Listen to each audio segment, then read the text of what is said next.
Hermanos, muy buenos días. Hoy es Día del Señor, junio 23 del 2019. Un saludo a todos los presentes. Vamos a iniciar nuestra reunión hoy día, siguiendo y estudiando la carta de Pablo a los romanos. Vamos a estudiar el capítulo 5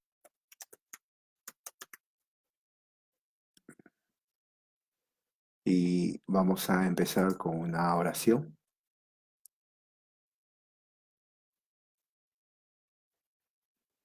Entonces vamos a orar. Ah, Oren conmigo. Padre Celestial, gracias en esta mañana por tu amor y misericordia, que tu palabra llegue a nuestra vida, a nuestra mente, a nuestro corazón, nos hable a través del Espíritu Santo y que podamos estar presentes, Señor, y siempre concentrados en tu palabra. Gracias por todo en esta mañana, en el nombre de Jesús, nuestro Señor. Amén. Muy bien, hermano, entonces vamos a abrir la Biblia en Romanos capítulo 5. Vamos a leer del 19 al 21. El texto, el tema de hoy es gracia, justicia y vida eterna. Es un tema muy importante. Romanos 5, del 19 al 21, es el tema gracia, justicia y vida eterna. Vamos a leer esos textos. Tengo aquí la Biblia, tengo las dos versiones,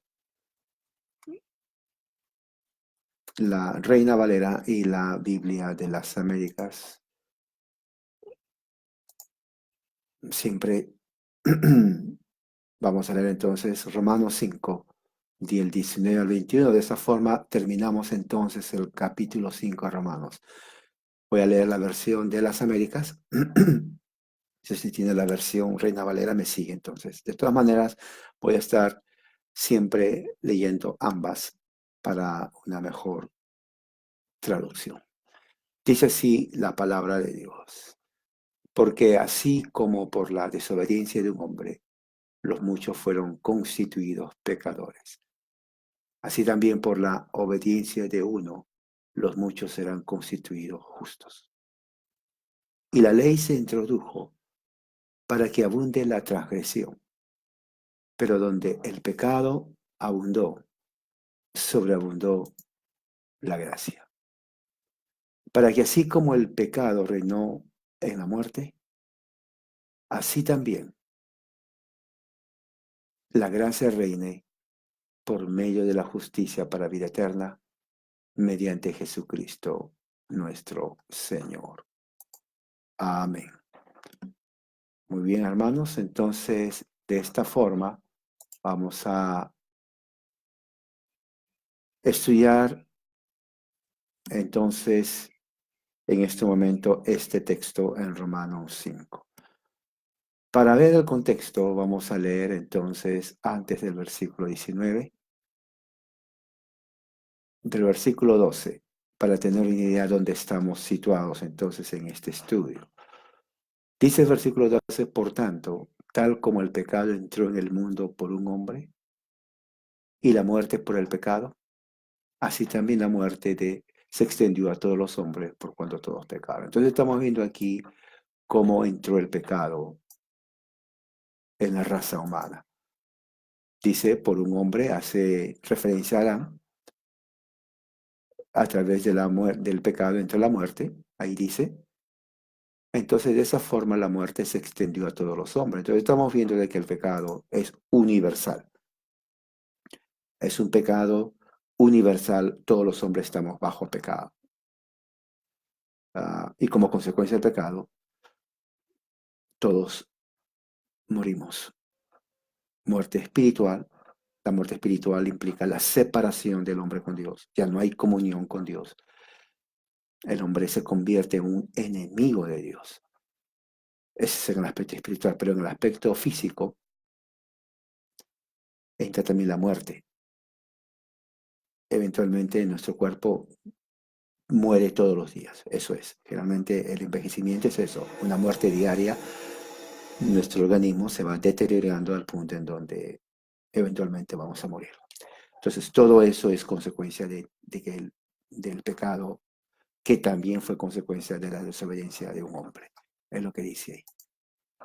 Por eso, se dice, pues antes de la ley había pecado en el mundo, pero el pecado no se imputa cuando no hay ley. O sea, la ley implica uh, que, que hay pecado, porque nadie puede cumplir la ley, por lo tanto, pecamos.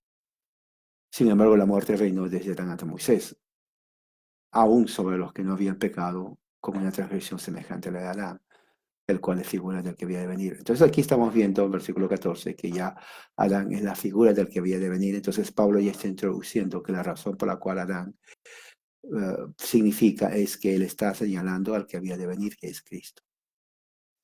Cristo va a venir, es la figura, el segundo Adán. Pero no sucede con la dádiva como con la transgresión, porque si por la transgresión de uno murieron muchos, mucho más la gracia de Dios y el don de la gracia de un hombre, Jesucristo, abundaron para los muchos. Claro, la razón por la cual todos son pecadores por la transgresión de uno. Pero el hecho de que existe la gracia de Dios es justamente uh, para que muchos se beneficien de la gracia de Dios. Entonces 16 dice, tampoco sucede con el don como con lo que vino por medio de aquel que pecó. Porque ciertamente el juicio surgió a causa de una transgresión, pecado de Adán, resultando en condenación, muerte. Pero la dádiva, el don de Dios, surgió a causa de muchas transgresiones, los hombres, resultando en justificación. Entonces, ¿qué es lo que está tratando de decir? Cuando dice tampoco sucede con el don, la pregunta es ¿cuál don? ¿De qué don está hablando? ¿Cuál es el don que tiene en mente Pablo? El don que tiene en mente Pablo es la justificación. La justificación es un don de Dios. Entonces, con ese don de Dios, dice ahí, mire bien lo que dice, el don por la gracia de un hombre abundaron para muchos. ¿Quiénes son los muchos? Son los que son elegidos en Cristo Jesús. Entonces, la razón por la cual abunda el don de Dios, el don por la gracia, porque es una gracia de Dios, es porque de entre los muchos que pecaron, hay aquellos que Dios los eligió para vida eterna. Entonces, por ellos es que el don, que es la justificación, abundó. Entonces dice 17, porque si por la transgresión de uno, esa la reinó la muerte, mucho más reinarán en vida por medio de uno, Jesucristo, los que reciben la abundancia de la gracia y el don de justicia. Entonces, y aquí ya empieza a cambiar el tema. Aquí ya se hace una comparación, la comparación entre la transgresión y también la justicia. Por la transgresión de un hombre vino la condenación a todos los hombres, pero por el acto de justicia, en este caso de Jesucristo, eso trajo la justificación de vida para muchos hombres. Entonces estamos viendo aquí que el Evangelio, para que entienda qué es el Evangelio, cuando usted le pregunta qué es el Evangelio justamente es eso. El Evangelio implica que hay un acto de justicia. ¿Cuál es ese acto de justicia? Ese acto de justicia es el sacrificio de Jesucristo en la cruz del Calvario como propiciación de nuestros pecados. Usted tiene que entender estos términos porque es el término que Pablo usa. O sea, el Evangelio no es como la mayoría de los evangélicos dicen, oh, Cristo te ama, sonríe, o dame la mano, y un montón de frasecitas que no tienen nada que ver con el Evangelio. Para Pablo eso no existe. Pablo está predicando el verdadero Evangelio. Es la propiciación por nuestros pecados a través de un acto justo. El acto justo es la muerte de Cristo en la cruz del Calvario para justificación para aquellos que van a creer. Entonces la justificación es un don de Dios. ¿Por qué es un don de Dios la justificación en Cristo? Porque la justificación implica legalmente, es un término legal en donde uno tiene que estar ante el juez, es culpable. Entonces, para que el juez declare justo, uno tiene que demostrar que uno es justo, que uno no ha cometido ninguna infracción. Pero es imposible porque todos somos pecadores, acaba de decir Pablo. Pablo establece el hecho, hay un pecado universal. Nadie puede presentarse ante Dios y decir, Dios, yo soy libre de todo pecado, yo me puedo exculpar, soy una persona que ah, no merezco la pena de muerte. Ah, Así que por lo tanto justifícame. No, no puede hacer eso. Entonces, cuando no puede hacer eso, ya estamos condenados. Pero ¿qué es lo que sucede en ese momento? Alguien hace un acto de justicia a favor de nosotros. Eso es Jesucristo.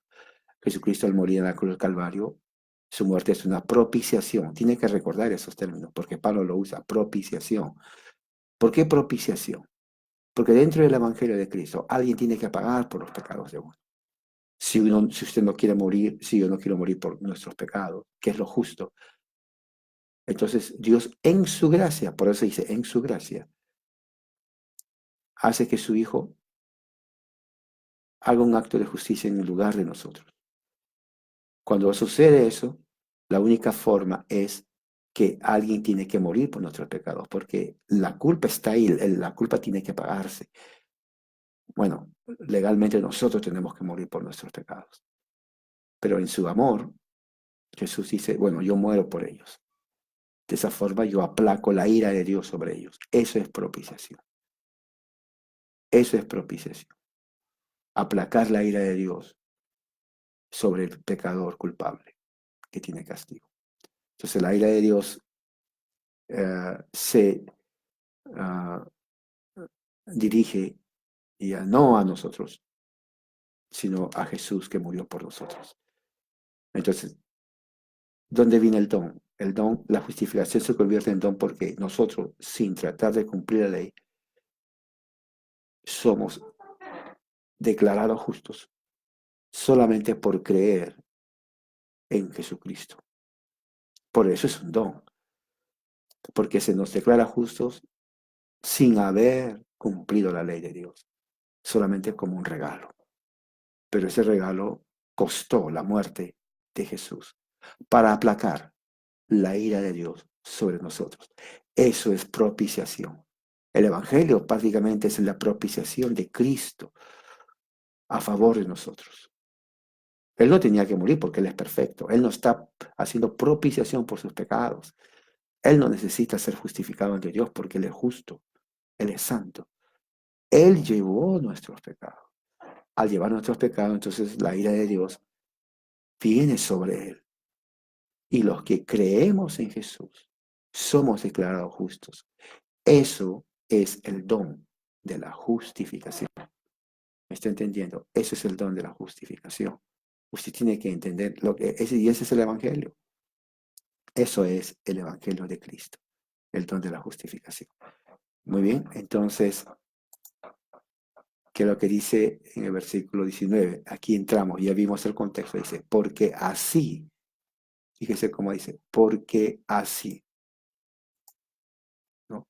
Como por la desobediencia de un hombre, los muchos fueron constituidos pecadores, así también, o de esta manera también, a través de la obediencia de uno, de otro hombre, los muchos serán constituidos justos. Ok, vamos a ver de qué habla. Dice, porque así, ¿no? El así se está hablando de esta manera. ¿De qué manera está hablando? Se está refiriendo a una forma, a una manera.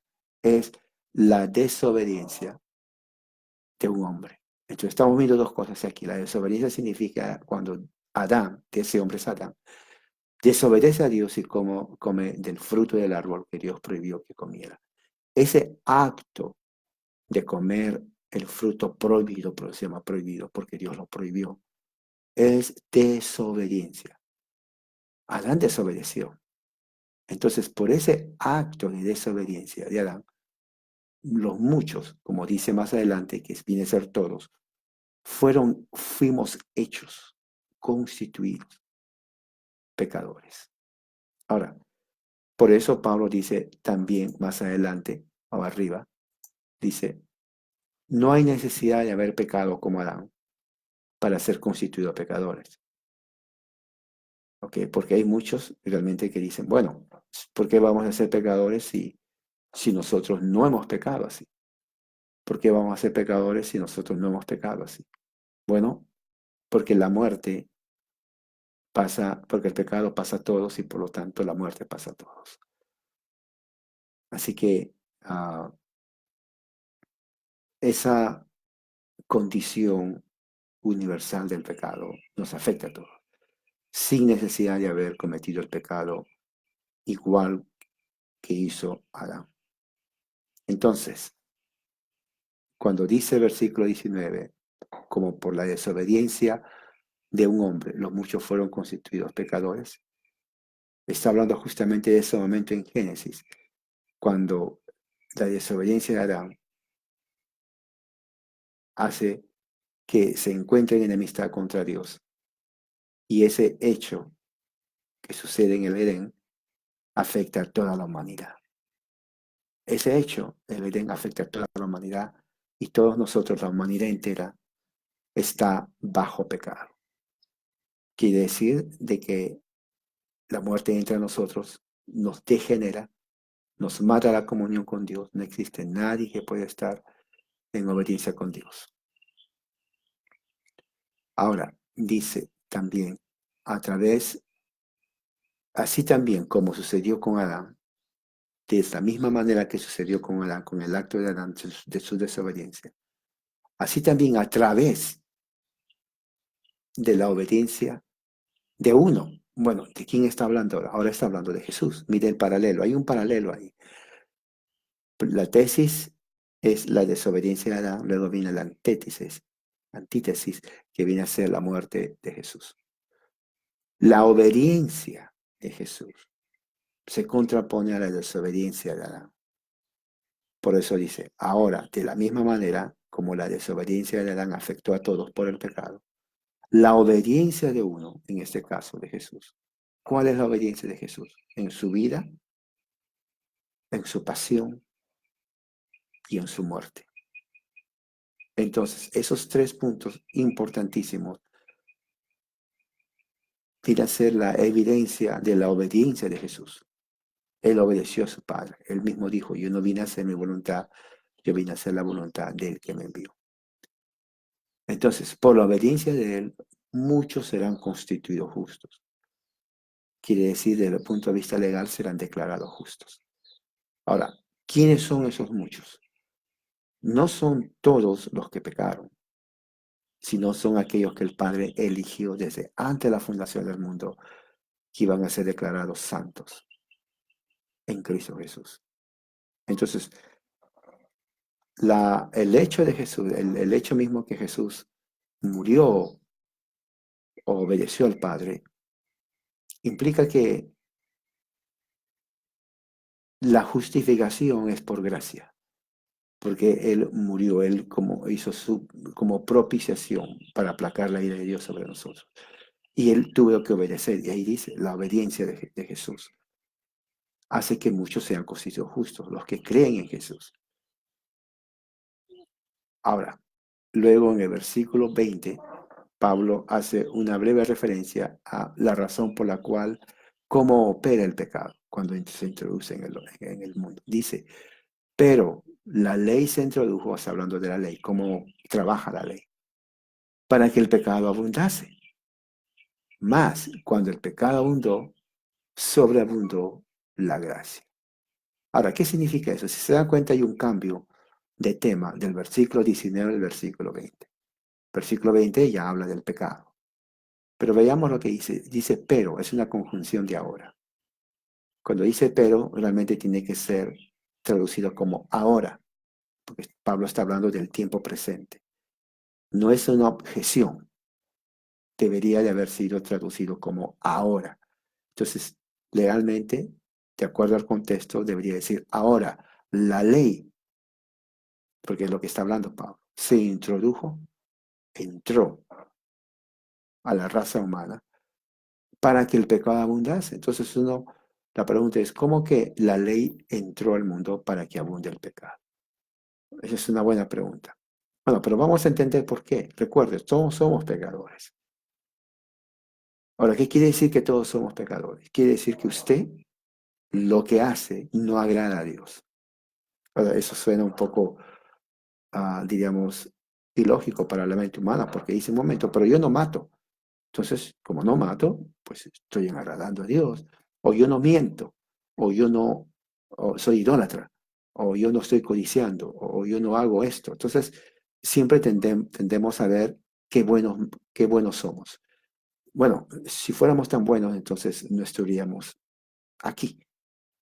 Pero en realidad es que todos somos pecadores.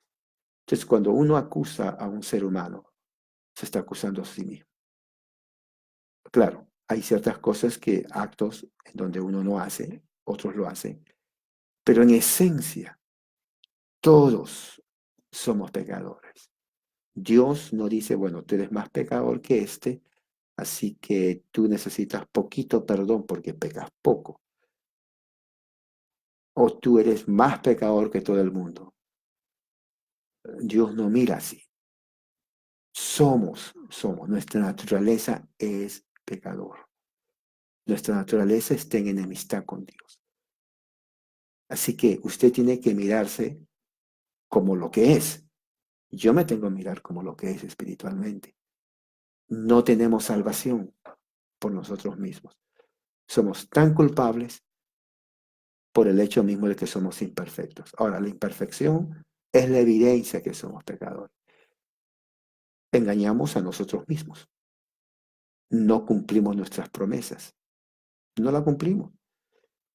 Engañamos a nosotros mismos, engañamos a los que viven con nosotros. Y eso lo sabemos. Eso lo sabemos. Entonces, hay muchos, la experiencia nos dice que somos pecadores. Mentimos,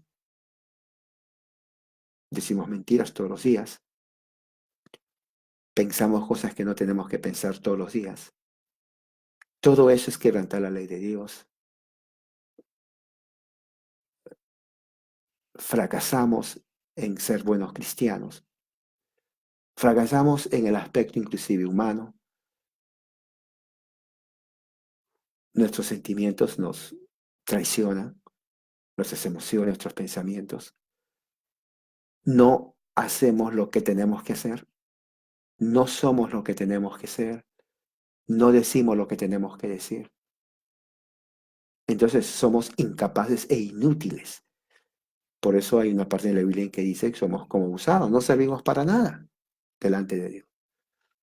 Entonces todo eso nos hace ver ante Dios que somos buenos para nada. ¿Me entiende? O sea, el que trata de justificarse se hace más pecador inclusive, porque nadie puede justificarse ante Dios. No existe nada, escuche bien, que usted haga que diga, Señor, hoy día ya estoy así, ya me justifiqué delante de Dios, así que me siento bien. No, no hay nada. Porque si fuera así, entonces, ¿para qué murió Cristo? Si hay algo en nosotros que pudiéramos justificarnos, ¿para qué murió Cristo? Por eso que la ley dice, entró para que el pecado abundase. No es que la ley genera pecado, sino que al tratar de cumplir la ley, hace que nuestro pecado sea evidente. Eso es diferente. Es como, por ejemplo, lo voy a poner, la ley es la luz, una luz. Cuando no hay luz, todo está en oscuridad. Usted entra dentro de una recámara, está oscuro, usted no sabe lo que hay ahí. Dice, oh, esta recámara está en oscuridad. No sé lo que hay aquí. Vamos a prender la luz para ver qué hay aquí. Pero ¿qué es lo que pasa? Usted prende la luz y ve que esa recámara está lleno de basura. Y dice, oh, está lleno de basura. Si usted no hubiera prendido la luz, no hubiera visto la basura. Tal vez hubiera entrado caminando a ver qué es lo que hay aquí. Ahora, cuando prende la luz, vio la basura. La luz no produjo la basura. La basura ya estaba ahí. Lo que hizo la luz es simplemente iluminar el lugar en donde al iluminar vemos toda la basura que hay. Entonces, la ley es lo mismo. La ley no produce el pecado. La ley hace que nosotros, nuestro pecado, sea evidente. ¿Me entiende? ¿Por qué? Porque cuando vivimos y hacemos en esta vida y comparamos con lo que dice la ley, vamos a ver que, quebranté esta ley, quebranté esta ley, quebranté, comenzamos a quebrantar. Y recuerda lo que dice Santiago, el que transgrede una ley es como que se hubiera transgredido toda la ley. Así que no se puede tampoco decir, oh, solamente mentí. Una mentira fue, nada más. El resto ya no mentí, o sea que estoy bien. No, una mentira implica toda la ley. ¿Ok? Ahora, eso para muchos dirán, bueno, pero no es justo porque el otro peca más que yo peco poquitito. Bueno, eso no existe para Dios. Lamentablemente no existe, Dios no lo ve así. Uno peca y ya pecó todo. Porque no existe yo peco más que él o él peca más que yo. Todos somos constituidos pecados. Entonces el pecado, cuando dice entró, la ley entró para que el pecado abundase, en realidad quiere decir la ley hace que realmente nos haga ver que somos pecadores. Toda la humanidad somos pecadores. Porque de esa manera la ley nos dice, oh, hiciste esa infracción, hiciste esta infracción, quebrantaste, transgrediste. Entonces digamos, wow, entonces yo soy pecador. Claro que somos pecadores. Porque de una u otra forma nos, ah, diríamos, engañamos nosotros mismos. Somos infieles a nosotros mismos. ¿Sabía usted eso, que somos infieles a nosotros mismos? Cuando uno es infiel a usted mismo es cuando usted no cumple su promesa, cuando usted se engaña. La gente se da cuenta. La gente no le puede decir tal vez, pero ya sabe, oh, este no cumple su promesa. La gente no confía en usted para nada. Y eso es terrible.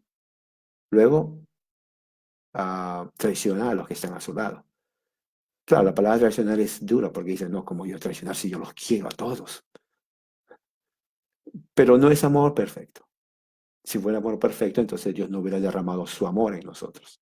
O sea, nadie ama la perfección. Es un amor humano, caído, imperfecto, limitado, egoísta. Entonces, el amor natural no es amor en realidad. Es un sentimiento egoísta. Y ese es así. Por eso Dios en Cristo nos da su amor. Dice, y el amor de Dios ha sido derramado en nuestros corazones. Ahora, solamente el amor de Dios ha sido derramado en sus hijos, no en el resto de la humanidad. El que no es cristiano no tiene el amor de Dios. Ahora, esto suena humanamente, se dice, es imposible, ¿cómo? Pero si el señor de la esquina, que no es ni cristiano, él cuida a los perritos, les baña, les pone perfume y un montón de cosas. No, no está hablando de esas acciones. Está hablando desde el punto de vista espiritual de lo que hizo Adán, cómo el pecado de Adán afecta a todos. Todos somos ante Dios miserables, somos enemigos. Y fíjese la palabra que significa. Pablo dice, somos enemigos de Dios. Somos enemigos. Ahora, muchos dicen, no, pero yo quiero a Diosito. Diosito, yo lo amo a Diosito. Yo lo pongo hasta velitas, hablo con él todos los días. Eso no es, eso es simplemente acto religioso que no tiene ningún valor. Es más, Diosito no existe. No sé qué Diosito. Existe Dios Padre, Dios Hijo, Dios Espíritu Santo. Pero Diosito no, no sé qué es. No existe eso. Todo lo que hacemos para agradar a Dios nos sirve. Eso téngalo en mente. Todo lo que hacemos para agradar a Dios no existe. Y si usted cree que existe, no sirve. Porque eso es decirle a Jesús, tu sacrificio propiciatorio no sirve para nada. Y eso es blasfemia. Porque la muerte de Jesús implica todo un acto. Si usted no entiende la naturaleza de lo que significó al Hijo de Dios, santo y justo, llevar el pecado de nosotros, pecadores injustos. Si no entiende eso, no entiende usted el Evangelio. No sé para qué se llama usted cristiano y ni siquiera para qué está aquí. Porque no lo es. Tenemos que entender, porque Pablo cuando habla esta carta, cuando escribe esta carta, él lo está diciendo así. La propiciación es el meollo, es la raíz del Evangelio de Cristo. Porque si no hubiera visto propiciación por nuestros pecados, no hay salvación. No hay salvación. Usted puede ver, hacer Google y decir propiciación. Usted va a entender lo que significa ahí. Viene a ser el acto de aplacar la ira de Dios a través de un sacrificio hecho en sangre. El único que podría haber hecho no son los animales, es alguien que sea justo y santo. Y es el único que puede realmente calificar para eso, llenar los requisitos, es Jesús, el Hijo de Dios. Nadie más. Y el que cree en Él, por gracia, Dios le da el don de la justificación. Ahora, fíjese que Jesús dice otra palabra muy importante. Él murió en el tiempo preciso. No murió antes, no murió después, sino en el tiempo preciso, en el tiempo de Dios, en el kairos se llama eso. Es una palabra griega que significa el momento, en el evento especial. Entonces, yo le pregunto a usted como cristiano, ¿usted entiende lo que significa el Evangelio de Cristo? Tenemos que entender esa verdad teológica, porque si no entendemos lo que es esa verdad teológica, entonces no sabemos lo que es el Evangelio. Ahora, sigamos. ¿Qué dice? El pecado entró para que abundase ah, la ley entró para que abundase el pecado, ya hemos explicado. Más cuando el pecado abundó, se señala la situación objetiva del pecado. O sea, cuando dice más, cuando el pecado abundó, esa frase, más cuando el pecado abundó, es una frase existencial, es una frase, diríamos, objetiva. Cuando dice el pecado abundó, no es que se está multiplicando el pecado, sino el pecado está presente. Por ejemplo, déjame poner un ejemplo, el ejemplo de hoy en día de la agenda LGBT, lesbiano, gay, transexual, bisexual, que es lo que significa, y algunos lo ponen inclusive otras palabras más. Pero sea lo que sea, se resume en una palabra. Homosexualismo, no importa lo que le llamen. Ideología del género, ideología LGBT, derechos iguales. Esas tonterías no sirven para nada. Lo que significa es homosexualismo. Sexo entre hombres, hombres, sexo entre mujeres y mujeres. Eso es una maldición en la tierra, en la nación. Toda nación, todo gobierno que legaliza, lo cual la mayoría lo han hecho, están trayendo maldición a la nación. Ahora, recuerda lo que digo, maldición a la nación. Haga Google para que sepa lo que es maldición. Y maldición implica más que insulto.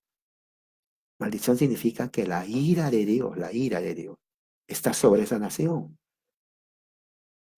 ¿Entiende lo que estoy diciendo? Le voy a poner ese ejemplo. La ira de Dios es lo que hizo que Él destruya Sodoma y Gomorra con fuego y azufre. Eso es lo que estoy diciendo. Dios podría en este momento destruir todas las naciones en donde se legalizó el homosexualismo y destruirlos así como lo destruyó Sodoma y Gomorra. De veras. Y muchos, entre comillas, cristianos o cristianos, son parte de eso. Entonces, por eso tenga usted cuidado cuando usted llame a alguien hermano o hermana, porque la experiencia me ha enseñado que no todo el que dice, oh, yo también voy a la iglesia, es cristiano. Claro, no sabemos lo que hay en el corazón, pero podemos ver que no todos los que se dicen lo son. Y esto es algo muy crítico en la iglesia. Uno puede inclusive dar la mano, hasta podemos tal vez decir hermano a alguien que en realidad no lo es, porque hermano significa que esa persona está en comunión con Dios. Y si uno está en comunión con Dios y uno es amigo de Dios, y uno que se llama cristiano no es amigo de Dios, y le decimos hermano, Entonces estamos creando una mentira teológica. Porque ¿cómo va a ser, hermano mío, alguien que esté en enemistad con Dios? Y eso es terrible. En las iglesias existe el trigo y la cizaña. Siempre pongo esta parábola, tiene que leerlo, la parábola del trigo y la cizaña, y léalo. Ahí mismo dice eso. Al final de la siega va a haber la separación entre el trigo y la cizaña. No lo hagan ahora, porque al sacar la cizaña pueden sacar al trigo.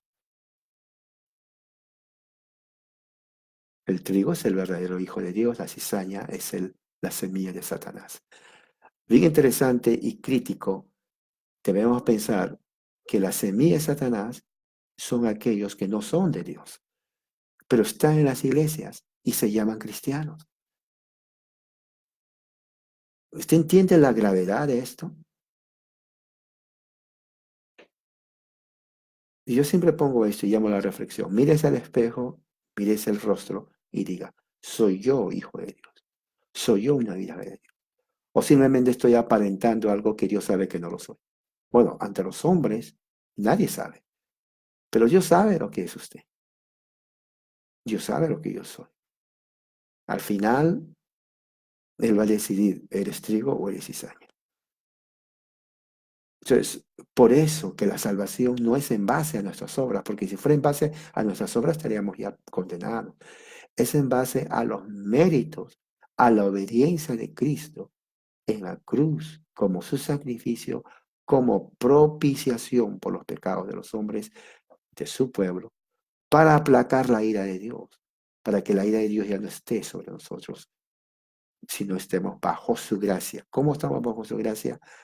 Cuando ponemos fe en Jesucristo. Ahora, ¿qué dice? Más cuando sobreabundó. Y te estamos viviendo. Fíjese lo que dice la otra frase. Dice, sobreabundó la gracia. Ahora, bien interesante porque este es un paralelo de comparación. La tesis dice, la ley se introdujo para que el pecado abunde. Pero la antítesis dice, aun cuando eso sucede, sobreabundó la gracia. Ahora, hay una cosa muy importante. La palabra abundar en el griego, ¿no? Implica algo que está presente, que está presente, que está ahí. Pero cuando Pablo pone la antítesis, dice sobreabundó la gracia. Entonces es un superlativo. Está diciendo abundar, pero abundar con exceso.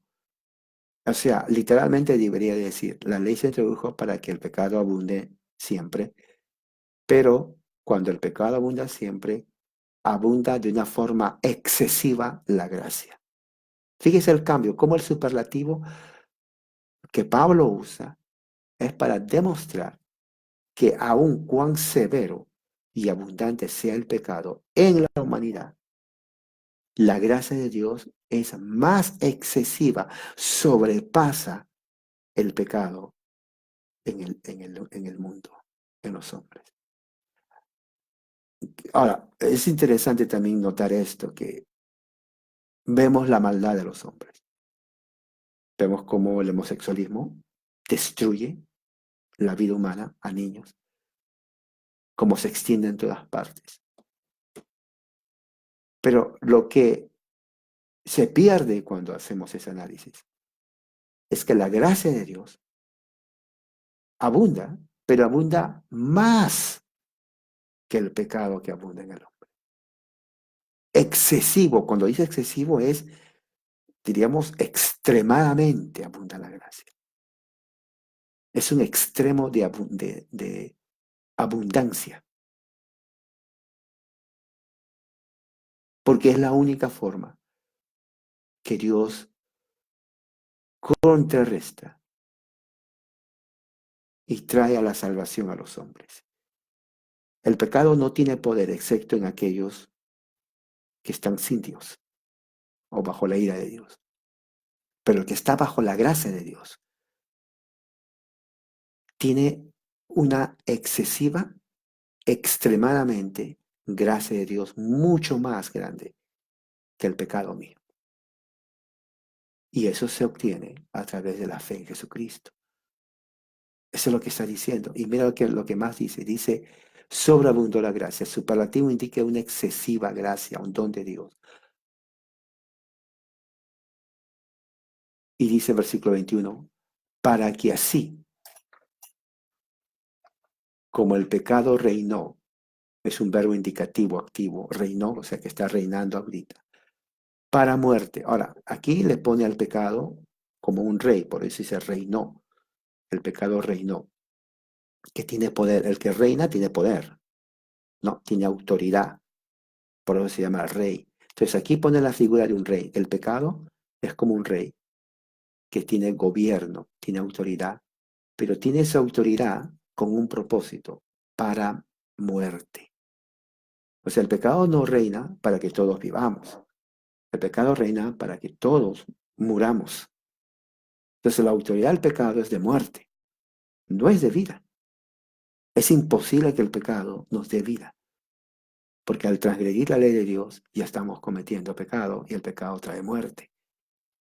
Entonces, estar bajo el poder del pecado es prácticamente estar muertos, póngale de esa forma. Estar bajo el poder del pecado es prácticamente estar muertos, porque no existe una uh, evidencia bíblica en donde el pecado diga, bueno, el pecado trajo vida a los hombres. No, pecado implica muerte. ¿Por qué el pecado implica muerte? Por una simple razón. Porque el pecado significa la transgresión de la ley de Dios. Y cuando usted lee lo que significa transgredir la ley de Dios, implica castigo, muerte.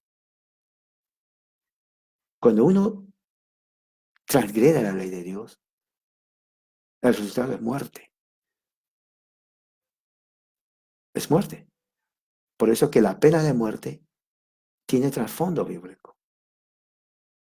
Aquellos que se oponen a la pena de muerte no entienden lo que significa transgredir la ley.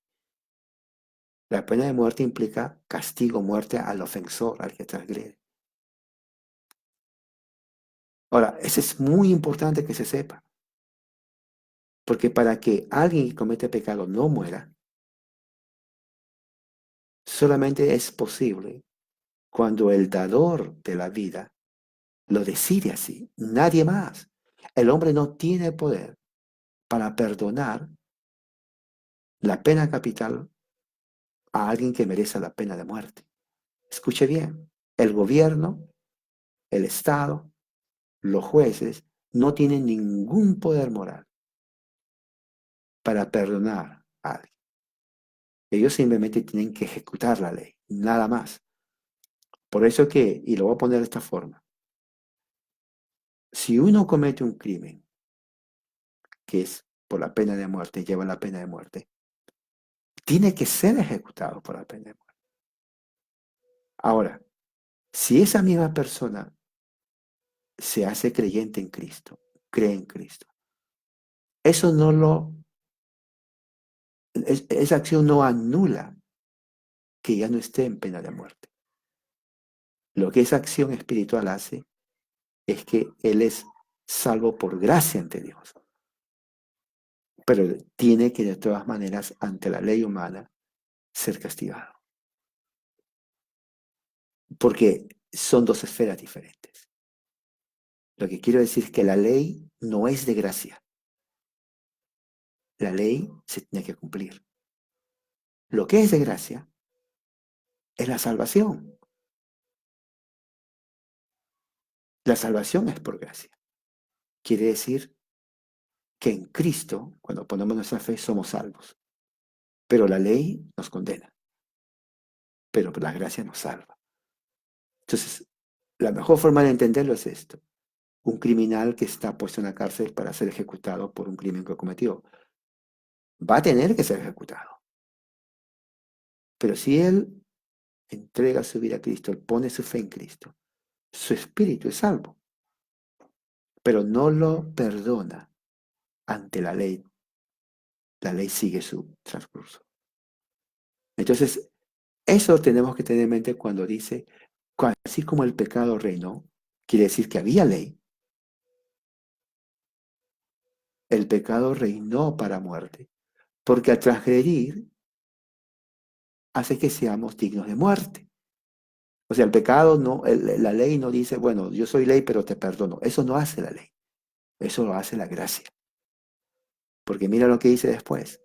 Dice, así también de esta manera, la gracia, mira lo que dice, reina, tiene poder, tiene autoridad, a través de la justicia. Fíjese, claro, ¿por qué la justicia? Porque toda la salvación es un proceso legal, hermano. Para que usted entienda lo que es la salvación en Cristo, imagínese una corte legal, el juez, el que acusa y el acusado. El que acusa viene a ser el pecado, la ley, perdón. La ley dice, este hombre pecado merece la muerte. Y es verdad, nada más hace la ley. La ley nos acusa de haber pecado. Esa es la función de la ley. El acusado somos nosotros. No tenemos defensa. El juez es Dios. El juez tiene que hacer lo que dice la ley. Pero el juez, que es Dios, es el dador de la ley. Y el juez no va a decir, ok, ley, le voy a perdonar, no le vamos a aplicar la pena de muerte. Eso no dice. Dios cumple su ley. Pero aquí está la diferencia. Dentro de esa ley, dentro de la justicia, acusador, acusado nosotros, Dios es el rey, entra alguien y dice, un momento, yo quiero llevar el castigo del acusado. Yo quiero que esa acusación que hace la ley sea para mí. Y así la ira que usted tiene sobre el acusado me la dé a mí. Al hacer esto yo, él confía en mí y él es libre de la ira de usted. Eso es lo que hizo Jesús. La ley no para, la ley se tiene que cumplir. Muchos tienen la idea, bueno, aquí es porque estamos en gracia y ya no existe la ley. No, la ley sigue vigente, hermanos. Dios nunca ha violado su ley. Dios nunca ha violado su ley. El castigo sobre nosotros existe. ¿Ok? Tenga en cuenta eso. La diferencia está en que ese castigo lo llevó Jesús. Ahora entiende por qué es importante conocer esto. Nuestro castigo lo llevó Jesús. Bueno, al llevarlo Jesús, ¿a dónde cree usted que la ira de Dios va dirigida? A Jesús. Por eso Él es la propiciación por nuestros pecados. Propiciación significa Él aplacó la ira de Dios sobre nosotros hacia Él. O sea, la ley se cumplió, ¿ve? Se cumplió la ley. El castigo de la ley que era para nosotros se cumplió, pero en Jesús. Así que no es gratis en el sentido de que Dios invalida su ley, sino es gratis en el sentido de que no tenemos que cumplir los requerimientos de la ley, porque antes alguien lo hizo por nosotros. Por su muerte propiciatoria. Por eso, Pedro, cuando predica a los judíos, dijo, no hay otro nombre debajo del cielo dado a los hombres en que podamos ser salvos. Jesús es el intermediario entre Dios y los hombres, porque Él obedeció y su muerte propiciatoria lo pone en el perfecto lugar para la salvación del hombre. No hay otro, hombre, no hubo otra forma, porque sin derramamiento de sangre no hay remisión de pecados. Entonces la muerte de Jesús como sacrificio propiciatorio al derramar su sangre satisface la ira de Dios, satisface las demandas judiciales de Dios. De esta forma, el que pone su fe en Jesucristo, Dios lo declara justo, porque confió en el sacrificio propiciatorio de Jesús. Ese esa declaración de justo es la gracia de Dios, el don de Dios. Y fíjese, dice, para vida eterna. Una vez que Dios nos declara justos, entonces ya no vamos a morir, sino que Dios nos dice, eres justo, ahora como obsequio, como regalo, tienes la vida eterna, porque creíste en Jesús. Él murió por ti. Por eso dice nuestro Señor. Entonces, hermanos, esto es la esencia del Evangelio, prácticamente. El sacrificio propiciatorio. Escríbalo ahí, escríbalo. Sacrificio propiciatorio de Jesús para aplacar la ira de Dios sobre nosotros. Él llevó en su cuerpo, él sintió la ira de Dios. Ahora, ¿se da cuenta la importancia del Evangelio? Recuerda esa palabra, lo estoy repitiendo otra vez. Propiciatorio, sacrificio propiciatorio. Cuando sucede eso, la sangre de Jesús nos limpia de pecado. Eso se llama expiación. Expiar significa limpiar el pecado del hombre. Nosotros no podemos limpiar nuestros pecados. Es la sangre de Cristo. Nos expía, nos limpia. Es como que nos presenta ante Dios, como que si nunca hubiéramos pecado. Entonces estamos viendo dos acciones. La muerte de Cristo, que aplaca la ira de Dios, acto propiciatorio. Pero también que significa la expiación por nuestros pecados. Nos limpia nuestros pecados. Propiciación para con Dios y expiación para nosotros. Eso es el Evangelio de Jesús. Por eso es un don de Dios, porque nosotros no tenemos que hacer obras para expiar nuestros pecados. Tenemos que creer. Y la fe es en base a la gracia de Dios. Y nos justifica, nos da el don de la justificación. Y de esa forma estamos bien ante Dios. Bien por los méritos de Jesús, no por nosotros. Nos convertimos en amigos de Dios. Dios es nuestro amigo. Estamos en amistad con Dios. Estamos bajo la gracia de Dios. Ya no estamos bajo la ira de Dios. Ya no somos enemigos de Dios. Ya no estamos condenados a muerte. Ahora estamos en amistad con Dios. Estamos bajo la gracia de Dios. Tenemos el don de la justificación y tenemos la vida eterna en Cristo Jesús. Eso es lo que está diciendo Pablo. Piensa en esto. Reflexione, hermano. Reflexione. Y va a ver cómo cuando reflexione bajo la gracia de Dios, reflexione de una manera personal, usted va a decir, Señor, gracias, porque en realidad no había otra salvación. La única es, por gracia sois salvos, por medio de la fe en nuestro Señor Jesucristo. Y esto no es de nosotros, es un don de Dios, es un regalo. ¿No? Los padres dan regalo a sus hijos no porque es un día especial, sino porque los ama. ¿No? Si tiene un hijo, una hija, no va a esperar un año o Navidad para que le dé un regalo a usted. Bueno, yo amo a mi hijo, amo a mi hija, le voy a dar este regalo. Y tal vez la hija va a decir, pero ¿por qué? Gracias. Bueno, te lo doy porque te amo.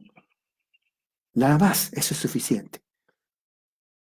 No tienes que hacer nada especial. Es lo mismo. Dios no espera que hagamos algo especial, porque no lo vamos a hacer. Él lo hace porque nos ama. Y es un amor perfecto y eterno. Vamos a orar. Padre Celestial, gracias por tu amor y misericordia. Gracias porque nos has hecho entender lo que es la salvación por gracia, por medio de la fe en Jesús. Señor, ahora que esto quede en nuestra mente, en nuestro corazón, ayúdanos a reflexionar hoy día y podamos enseñar también a otros. Gracias por perdonar nuestros pecados en Jesús. Gracias por hacernos aceptos en el amado. Gracias porque ahora estamos reconciliados en amistad. Estamos en una relación de amigos contigo. Ya no somos enemigos. Ahora estamos reconciliados a través de la sangre de Cristo. Gracias, Señor. En nombre de Jesús, nuestro Señor, te pedimos. Amén. Hermanos, que la gracia de Dios sea con todos ustedes, ahora y siempre.